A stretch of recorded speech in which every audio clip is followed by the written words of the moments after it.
The Colts only care about what's coming up next season, but maybe something from last season should be used again this year. If star running back Jonathan Taylor could do what he did before, it would be great for the Colts and fantasy managers. But is Jonathan Taylor the best running back this year? Please stick with me until the end of this video and discover how amazing Jonathan Taylor is, and if he will be the best running back this year. But before tuning in, we would love it if you'll click the like button, subscribe to our channel, and tap the notification bell for more updates and videos like this one. Taylor was one of the few bright spots for Indianapolis last season. He led the NFL in rushing yards and rushing touchdowns, and his 2,171 total yards were the fourth most by a running back over the previous 10 years. At one point last season, when the Colts looked like they might make the playoffs, Taylor was talked about as a possible MVP. He had 373 PPR points, 40 more than number 2 Austin Eckler, making him the best fantasy running back. Taylor had 332 carries, which was the most in the NFL. He also had career highs in targets, that's 51, 40 receptions, 360 receiving yards, and receiving touchdowns, 2. Even though the Colts want to change as an offense under Ryan, they know that Taylor is the most important part of their success, and they have no plans to stop giving him the ball as much as possible. Marcus Brady, the offensive coordinator for the Colts, told CBS Sports, "It's great to have a guy like that. That's a nice weapon to have." In 2021, when he proved he was the best running back in the NFL, that weapon was a bomb for the Colts. Next-gen stats say that he led all running backs in rushing yards over what was expected, running at 20 miles per hour or more, rushing yards after contact, and rushing first downs. His average 6.8 yards per rush against light boxes is a next-gen stats single-season record dating back to 2016. He also had 50 runs of at least 10 yards and 48 runs of at least 15 miles per hour. His speed and strength work well together, and he helps the team because he plays behind one of the best offensive lines in the NFL.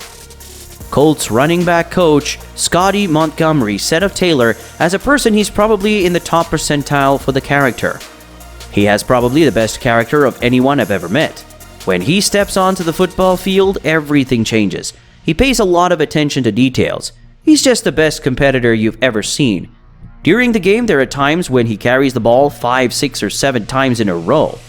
He would never leave the game because he thinks he gives us the best chance of winning. Last year, Taylor tried to get the Colts into the playoffs.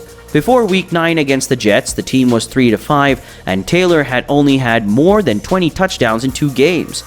But by the end of the season, he had at least 20 touchdowns in 8 of his last 9 games, including at least 20 carries in 6. During that time, Indianapolis was 6-3. Taylor ran the ball 18 times in Week 17's loss to Jacksonville. He had a total of 95 yards and no touchdowns. When Taylor was on a roll and the Colts were winning, his name started coming up in talks about the MVP.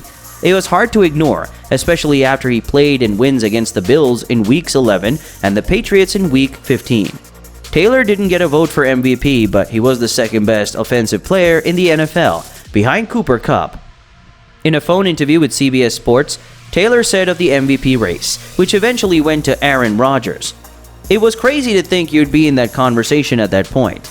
To be brought up in that conversation, you must be one of the best players. It was amazing. To win that award would be a dream come true." Taylor was happy with his success last year, but felt he hadn't done enough for the team because they didn't make the playoffs. This season, his goal is to get back to the playoffs. Indy lost to Buffalo in the wild card round in his rookie year 2020 and tried to get to the Super Bowl. Taylor said that adding Ryan, the NFL's most valuable player in 2016, when he led the Falcons to the Super Bowl, should be a big help. Taylor said that Ryan's leadership was like that of Philip Rivers, who was the quarterback for the Colts when Taylor was a rookie. Taylor said he's been playing well in this league for a long time. When you have a guy like that in your building and your group, it feels like we're on 100% of the time. I'm sure that Matt Ryan will be right on the money. Just being in a building with that much energy makes you want to focus and do more. It will make the whole team better. It will be a great thing for the team.